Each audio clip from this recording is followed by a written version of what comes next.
میرا نام سلطانہ ہے۔ میری زندگی جن بربادیوں کی نظر ہوئی ہے وہ سب خود میری نادانیوں کے سبب ہیں۔ کوئی اور قصوروار ہوتا تو اس کا دامن پکڑتی اور خود کو اس کرب سے نکال لیتی۔ میں خود کو قصوروار ٹھہرتی ہوں مگر سزا نہیں دے پاتی۔ میری تربیت میں کچھ کمی تھی یا پھر لاڈ پیار نے مجھے تباہ کیا، سمجھ نہیں پاتی۔ ماں باپ کی طرف سے تو کبھی دکھوں کی ہلکی سی آنچ بھی مجھ تک نہیں آنے دی گئی، لیکن چند جھوٹے اور بے ترتیب خوابوں کی تعبیر پانے کے لیے میں نے اپنا سب کچھ داؤ پر لگا دیا۔ ماں نے سلطانہ نام رکھا اور قدرت نے شہزادیوں سا حسن دیا۔ عقل و ذہانت بھی ملی تھی مگر کام نہ آئی۔ نوعمری کے حسین اور خطرناک دور نے مجھے راہ سے بھٹکا دیا۔ میں ایک خوشحال گھرانے کی فرد، 4 بھائیوں کی اکلوتی بہن تھی۔ خوش نصیبی یہ تھی کہ چاروں بھائی مجھ پر جان چھڑکتے تھے۔ والدین بھی ہر وقت میری بات سننے کے منتظر رہتے اور مجھے ناز برادریوں میں لگے رہتے تھے، لیکن میں بد نصیب ان مقدس رشتوں کی قدر نہ کر سکی۔ 10ویں جماعت تک میرے خیالات نیک اور پاکیزہ تھے مگر فرسٹ ایئر میں آتے ہی ایک دم خیالات بدل گئے۔ ان دنوں میرے بڑے بھائی بیرونی ملک میں تھے۔ گھر میں پہلے ہی کسی چیز کی کمی نہ تھی، پھر بھائی نے اور بھی نئے سامان کے ڈھیر لگا دیے۔ میں جس چیز کی فرمائش لکھتی وہ بیچ دیتے۔ ہمارے گھر میں ہر کمرے میں الگ ٹی وی سیٹ تھا۔ ایک VCR پہلے سے تھا، بھائی نے ایک اور بیچ دیا، وہ میں نے اپنے کمرے میں رکھ لیا۔ اب جب بھی بور ہوتی VCR پر اپنے کمرے میں انڈین فلمیں لگا لیتی۔ انڈین فلموں میں جو بھی حجابی ہوتی ہے ہم اس کے مکمل نہیں ہو سکتے۔ اس کے باوجود یہ فلمیں اتنی دلچسپ اور رونامی ہوتی تھی کہ سب اپنی تفریحی جذبے کی تسکین کے لیے ان کو دیکھنا پسند کرتے تھے۔ ہمارے گھر میں بھی رفتہ رفتہ یہ احساس مرتا گیا کہ ہمارے نوعمر بچیوں اور بچوں کو ان سے دور رہنا چاہیے۔ میں ملازم سے روز ہی نت نئی فلمیں منگوا کر دیکھتی اور گھر والے مجھ کو نہ روکتے۔ الٹا یہ ہوتا کہ جو کوئی بھی میرے کمرے کے قریب سے گزر رہا ہوتا وہ بھی تھوڑی دیر میرے کمرے میں بیٹھ کر فلم دیکھنے میں مغرور ہو جاتا۔ بس اسی بات نے میری زندگی کو بدل دیا۔ میں فلمی ہیروئنوں کو اپنا آئیڈیل سمجھنے لگی اور پردے پر ترقتی زندگی مجھے جنت نظر آنے لگی۔ ان فلموں نے مجھ پر سلو پوائزن کی طرح اثر کیا تھا۔ پہلے میں بے پردگی اور فیشن کو اچھا نہیں سمجھتی تھی مگر اب میری شخصیت و عادات میں تبدیلی آنا شروع ہو گئی تھی۔ محبت کی داستانیں دیکھ کر دل میں عجیب طرح کی خواہش جنم لینے لگی۔ اب مجھ کو جنس مخالف میں بے پناہ کشش محسوس ہونے لگی تھی۔ میں نے اپنا بناؤ سنگار پر خصوصی توجہ دینی شروع کر دی تھی۔ ہر نئے فیشن کو اپنانا اپنا فرض سمجھ لیا تھا۔ امی ابو پیار سے سمجھاتے تھے کہ زیادہ فیشن ٹھیک نہیں، اس سے پیسوں کا ضائع ہوتا ہے، اور کبھی میری دل آزاری کے خیال سے مجھ پر مچنے والے لباس کی تعریف بھی کر دیتے تھے۔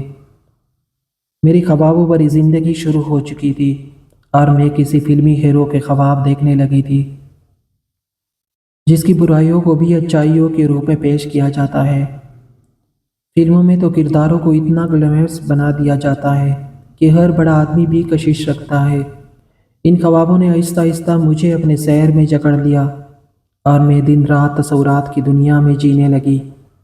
اب میں اپنی سہیلیوں سے بے حد مختلف ہو گئی تھی۔ مجھ کو لڑکوں سے باتیں کرنے کا شوق چرانے لگا تھا۔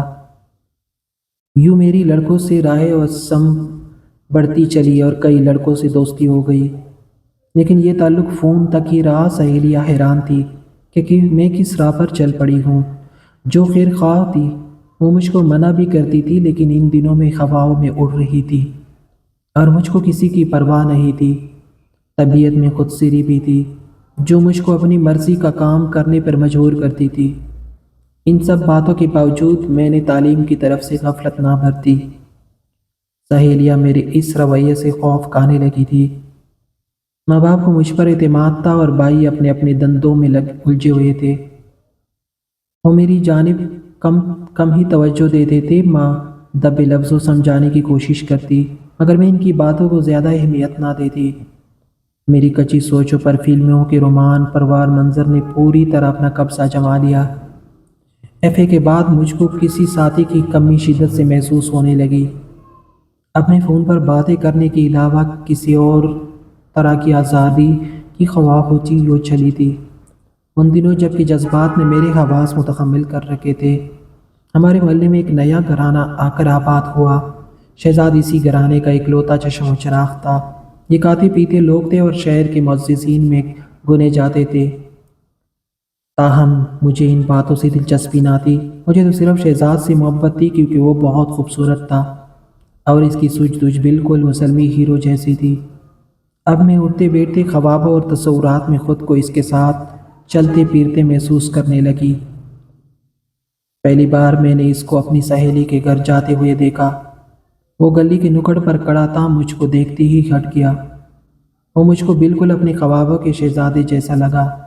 لمبا گوری رنگت، مردانہ وجاہت، مجھ جیسے کسی بھی لڑکی کے لیے وہ آئیڈیل ہو سکتا تھا۔ میں اس کو اپنے محلے میں دیکھ کر حیران تھی۔ یہ حیرانی اجنبیت کے باعث تھی۔ میری سہیلی نے بتایا کہ اس لڑکے کا نام شہزاد ہے اور ان لوگوں کو یہاں آئے زیادہ دیر نہیں گزری۔ اس کے باروب شخصیت نے مجھ کو متاثر کیا۔ وہ میری سہیلی کا کزن تھا۔ میں روز بہانے سے اس کو دیکھنے لگی، لیکن وہ میری طرف سے بے نیاز رہا۔ شاید وہ ان جمیلیوں میں پڑھ کر اپنی زندگی برباد کرنے کا خواہاں نہ تھا۔ وہ ایک لائق لڑکا تھا اور اب CSS کی تیاری کر رہا تھا، لہٰذا اس کو عشق و محبت کے چکروں سے کیا واسطہ۔ مجھ جیسی لڑکی کے لیے یہ مشکل امر تھا کہ اس کو اس آئیڈیل کا نظر آئے اور وہ اس سے بات تک نہ کرے، مگر اسی نے خاموشی کا اظہار اپنی شخصیت کے ارد گرد تعمیر کر رکھا تھا، جس کو توڑنا بھی آسان نہ تھا۔ اب ہمارے گھر والوں کو ان سے واقفیت بھی ہو چکی تھی۔ امی کئی بار شہزاد کے گھر جا چکی تھی اور ان کی والدہ اور بہنیں بھی آتی تھی۔ پھر مجھے بھی شہزاد کے گھر جانے کا موقع ملا۔ سوچتی تھی اس بار وہ بیٹا ہوگا تو خود بات کر لوں گی، اس سے دل کے جذبوں کا اظہار بھی کروں گی، لیکن جب وہ سامنے ہوتا تو اس کا رعب حسن میری زبان گنگ کر دیتا تھا۔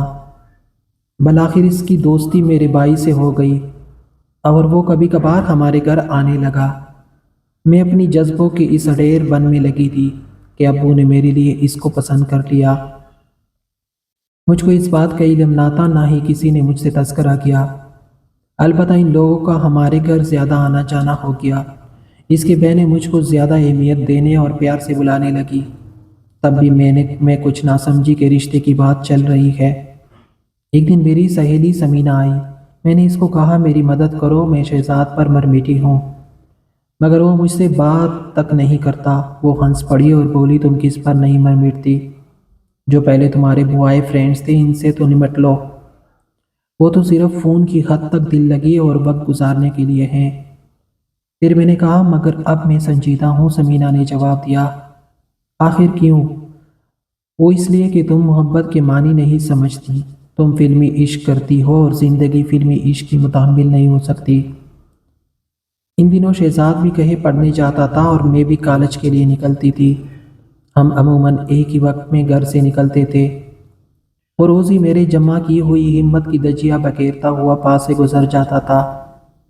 مجھ کو اس کی بے نیازی پر سخت غصہ آتا تھا، مگر میں اپنے پندار کی خاطر خود کو اس کی طرف متوجہ کرنے کو تیار نہ تھی۔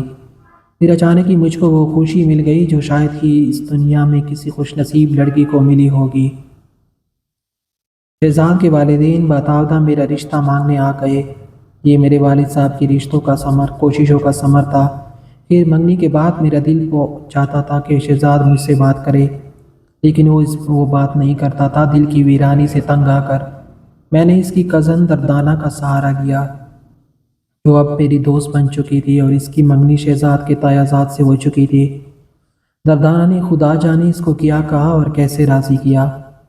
بہرحال شہزاد کے گھر سے پہلے دردانہ نے مجھے فون کیا، پھر ریسیور اس کو پکڑا دیا۔ میں نے بہت خوشی بھرے لہجے میں پوچھا آپ کیسے ہیں؟ کیا آپ کو میری یاد آتی ہے؟ لیکن جواب میں وہ چپ سادے رہا، جیسے گھبرا گیا ہو۔ میرا خیال تھا کہ وہ میرے محبت بھرے جذبات کا خیر مقدم کرے گا اور مجھ سے اظہار محبت کرے گا، کیونکہ فون پر تو سبھی لڑکے ایسا ہی کرتے ہیں۔ مگر میری ساری باتیں اور سوچیں اس وقت ہوا میں بہہ گئی جب اس نے شادی سے پہلے اظہار محبت کی بجائے محبت کے نقصانات پر ایک لمبے لیکچر دینا شروع کر دیا۔ شہزاد سے بات کرنے کے بعد مجھے معلوم ہوا جیسے اس کا دل ٹوٹا ہوا ہے، یقیناً اس کے ساتھ کسی نے بے وفائی کی ہوگی۔ اس کی باتوں میں احتیاط کا جو رنگ تھا وہ کسی سے ٹوکر کھانے کے بعد آتا ہے۔ اس نے یقیناً جذبوں کی اس گورکھ دندے میں بہت کچھ کھویا ہے۔ پھر میں نے اس بات کی تحقیق شروع کر دی اور اس کے لیے شہزاد کی ایک اور کزن سے دوستی کر لی، جو کچھ میرے مزاج سے مطابقت رکھتی تھی اور اکثر ان کے گھر آتی رہتی تھی۔ میں نے اپنی ولی خدشات سے اس کو آگاہ کیا تو اس نے وعدہ کیا کہ وہ مجھ کو اس کے بارے میں سب کچھ بتا دے گی۔ مہوش نے کچھ دنوں بعد مجھ کو بتایا کہ تم ٹھیک سوچتی ہو۔ واقعی شہزاد کو ماضی میں کسی سے محبت تھی اور اب وہ اسی ناکام محبت کی وجہ سے تکا تکا اور بیزار نظر آتا ہے۔ اس نے مجھ کو ایک بہت دلچسپ اور فرضی کہانی بھی سنا دی، جس کے بعد میرا دل اپنے اس خوابوں کے شہزادے سے کٹا ہو گیا اور میں اپنی پہلی والی سرگرمی میں مشغول ہو گئی۔ میں اپنے فون والے دوستوں سے گپ شپ کرتی۔ انہی میں سے ایک نواز تھا جس کو میری اور شہزاد کی منگنی کا کسی طرح علم ہو گیا تھا۔ وہ کہتا تھا تم شہزاد سے شادی مت کرنا، تم اسی سے شادی کر کے غلطی کرو گی، بہتر ہے ہم یوں ہی دوستی والی زندگی گزاریں۔ نواز اکثر مجھ سے کہتا تھا کہ تم مجھ سے ایک بار کہیں باہر ملو، مگر میں ہر بار انکار کر دیتی تھی کیونکہ میں باہر ملنے سے ڈرتی تھی۔ میرے 4 جوان بھائی تھے، اگر کوئی مجھے کسی کے ساتھ گھومتے پھرتے دیکھ لیتا تو یقیناً قتل کر دیتا۔ فون پر باتیں کرنے سے تو میں خود کو اس لیے محفوظ سمجھتی تھی کہ گھر پر ہوتی تھی اور گھر والے سمجھتے تھے کہ میں اپنی سہیلیوں سے باتیں کر رہی ہوں۔ نواز نے مجھ کو بہت مجبور کیا۔ ان دنوں میری شادی کی تاریخ رکھی جا چکی تھی۔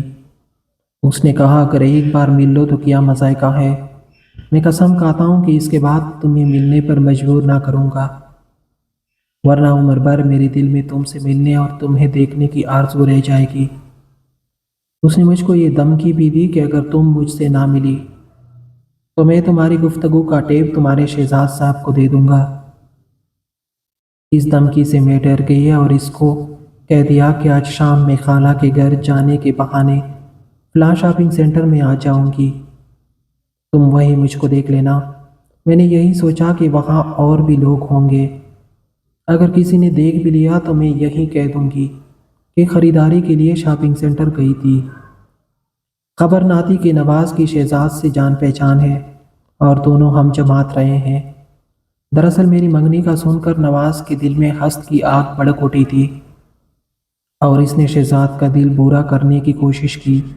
تو شہزاد نے کہا کہ اگر وہ فون پر کسی سے بات کرتی ہے تو میں اسے برا نہیں مانتا، البتہ اگر وہ کسی سے باہر ملتی ہے تو پھر میں اس سے شادی ہرگز نہیں کروں گا۔ تب نواز نے شرط لگائی کہ میں تیری منگیتر کو فلاں دن فلاں جگہ بلا کر تم کو دکھاؤں گا۔ فون پر میں نے نواز کو بتایا کہ میں سبز رنگ کے کپڑے پہنے ہوں گے اور میرے ہاتھ میں ایک سبز رنگ کا رہن ہوگا۔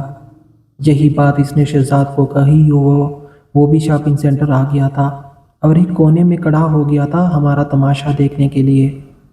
نواز میری طرف آیا، اس نے مجھ کو ایک چھوٹا سا گفٹ دیا، کہا تمہارا شکریہ، میں تمہیں پھر کبھی ملاقات کی تکلیف نہ دوں گا اور نہ ہی فون پر بات کرنے کے لیے مجبور کروں گا، کیونکہ تم کسی کی امانت ہو۔ وہ مجھ سے مختصر سی بات کر کے چلا گیا۔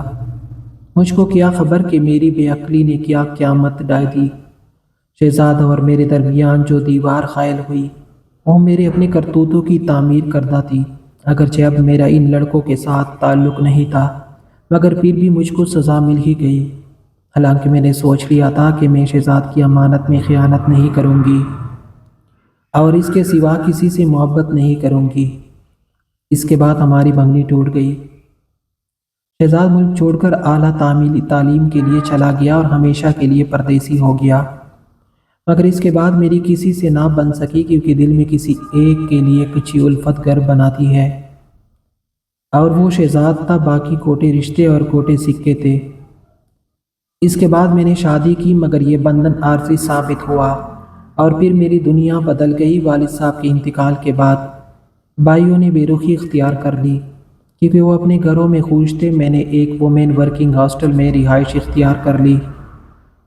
اب ملازمت کرتی ہوں اور اپنا بوجھ خود اٹھاتی ہوں۔ کسی سے کوئی گلہ نہیں، آج بھی شہزاد یاد آتا ہے تو آنسو نکل آتے ہیں۔ اس کو بلانا میرے اختیار میں نہیں، زندگی میں کچھ لوگ ایسے ہوتے ہیں جن کو کبھی بلایا نہیں جا سکتا۔ یہ کہانی تو ان دنوں کی ہے جب ابھی موبائل فون نہیں تھے۔ لڑکیاں لینڈ لائن فون پر باتیں کرتی تھی یا انڈین فلموں کے کیسٹ منگوا کر گھر میں ذہنی و تفریح کر لیا کرتی تھی۔ تب بھی وہ ان تفریحات کے مثبت پہلو سے زیادہ منفی پہلو کی طرف مائل ہو جاتی تھی، تو دلی دکھ اور صدمات سے دوچار ہو جاتی تھی۔ آج کا دور موبائل فون اور زیادہ آزادی کا ہے۔